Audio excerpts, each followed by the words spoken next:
Agent select is one of the most important parts of Valorant, and it can be a massive reason of why you win or why you lose the game.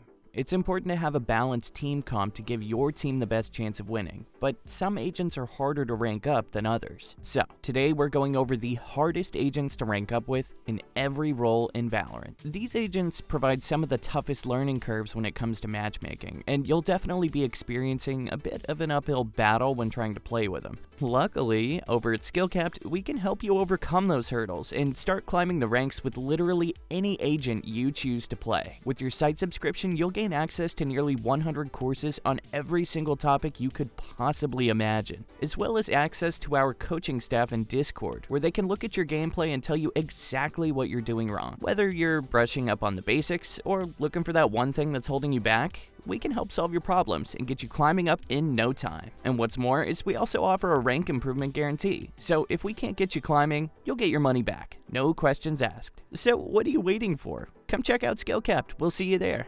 Alright, let's get back to the video. Starting out, the controller role is the most important part of a team comp, because without smokes, your team's exposed to so many additional angles when taking a site. Each controller has a different way they can smoke an area off. Brimstone and Omen choose a specific location for a smoke and can smoke multiple places. Characters like Viper and Harbor have smokes that are one big wall which covers multiple angles, but it's a little more difficult to cover specific locations like Omen and Brimstone can. Some maps prefer a certain type of smoke, such as a map like Breeze, which favors walls, or a map like Ascent, which favors dome smokes. Another good example is Haven. If your team's executing onto the A site and you need to smoke Heaven, it's easier to just click on Heaven as Brimstone, or curve a Harbor wall around the site. With maps that favor wall smokes not currently in the meta, this is why Harbor's our pick for the hardest controller to rank up with. Harbor's High Tide Smoke is one of the hardest abilities to master in Valorant.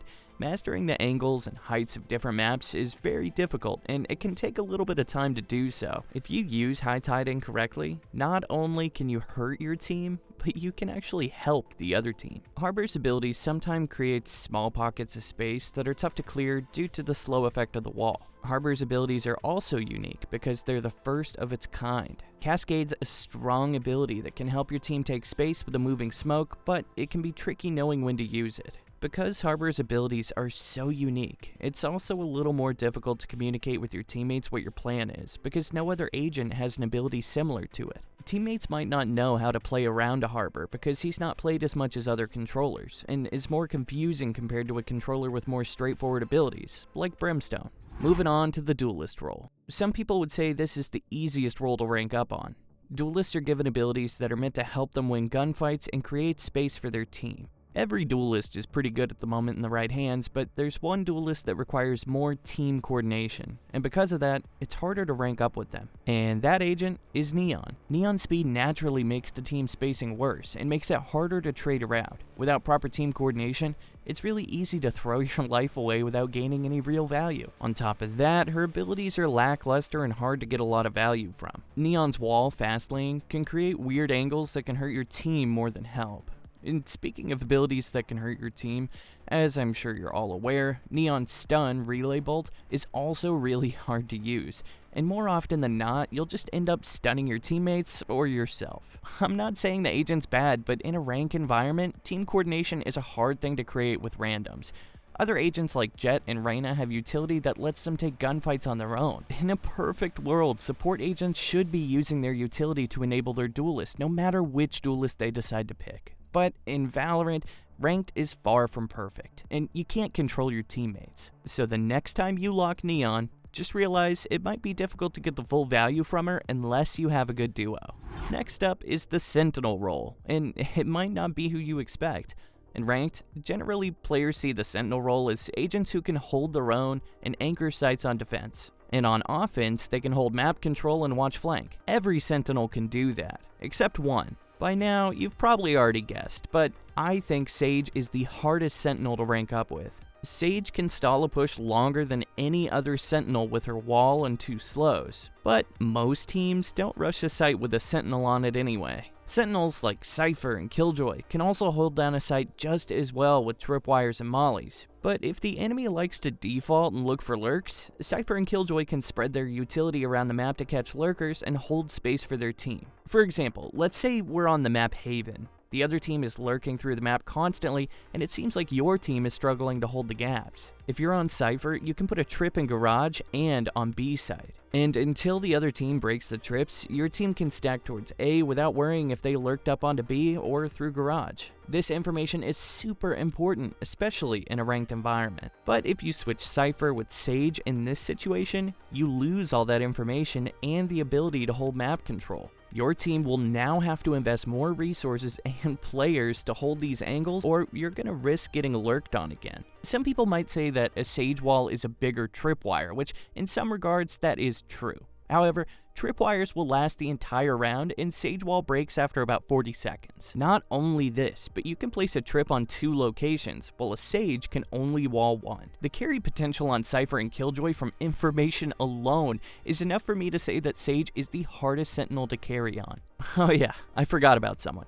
Sorry, Chamber. Chamber might not be able to hold down a site with his utility, but his carry potential is crazy with instant teleportation. This means he can hold aggressive angles, and has a tripwire to hold map control, which is very nice. What it all comes down to is, in a ranked environment, players like the feeling of not having to watch flank and worrying about lurks. With Sage, unfortunately, she doesn't solve this issue. That brings us to our last role, which is Initiators. Initiators are probably the hardest agents to play in Valorant, because the role has so many different playstyles that you need to learn to maximize their value. Players who play Initiator need to be able to support teammates with flashes and darts to take sites, but also use the same utility for themselves to carry games. Most Initiators are pretty straightforward, and a majority of players know how to play around a Sova dart or follow a Skydog, but there's one agent that sticks out as really complicated, and that agent is Kayo. You might be surprised to see Kayo here, because he sees so much playtime at the pro level, but once again, you and I are not pros. We're just normal players who are trying to rank up, and Kayo makes ranking up way harder than other Initiators. Now, you might be surprised, but Kayo has the lowest win percentage out of every agent in Valorant.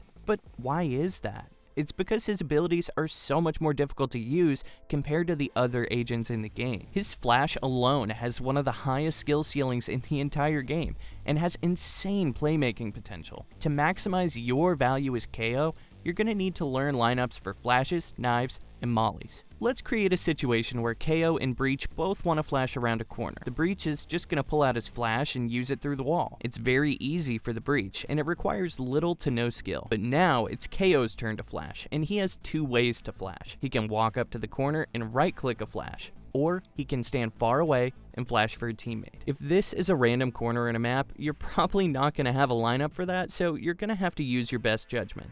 So Kayo has to throw a flash on the fly that doesn't blind his teammates, but also blinds the other team. Needless to say, Kayo's flash is a lot harder to master than a Sky or Breach flash. The next ability I want to talk about is his 0 point, or rather, his knife.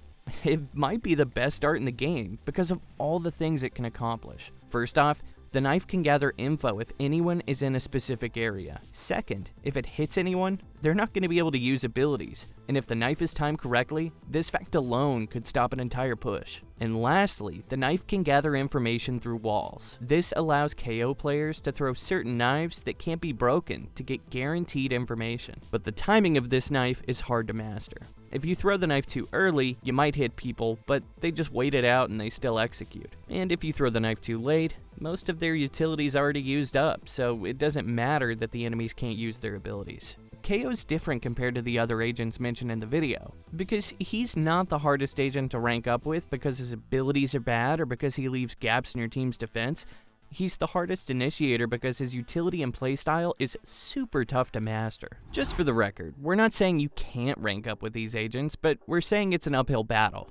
As we said though over at SkillCapped, we'll get you climbing in no time. Our Discord coaching has been getting more and more popular as users realize the value behind it, so we highly recommend you check it out today and start learning from the pros. And there's never been a better time to join SkillCapped than right now. We've recently overhauled our entire website and taken on a bunch of new coaches to help players improve. Stop falling behind today. Get ahead of the competition with SkillCapped using the link below. And that's going to do it for us here today. As always, we'd like to thank you all for watching, and we'll catch you in the next one.